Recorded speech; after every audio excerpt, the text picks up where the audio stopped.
Team, today we're going to learn about a fun thing called duplicate special.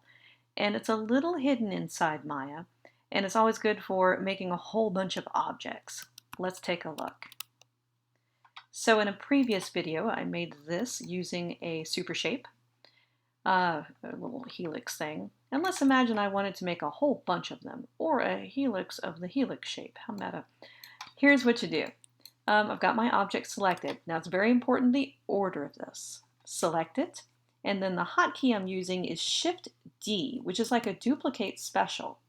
So Shift D, that gave me a duplicate. I'm going to move it. I'm actually going to move it up, and then I'm going to rotate it just slightly. And that rotate's important because that's going to give me the offset I want.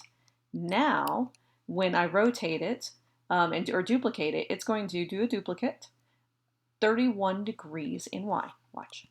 Shift D, and I keep shifting D, and the duplicates are taking into account that transformation information and that rotation. So something fun to do and helps you get a whole troop of trees or what have you out there. So I'm going to do it again. Shift D, which is a clone. I'm going to move it, and now I'm not going to rotate. I'm just going to do Shift D again, and it keeps that translation information. So an easy way to help make lots of duplicates, it's kind of like these duplicate specials here. There it is, duplicate with transform, Shift D. Duplicate special.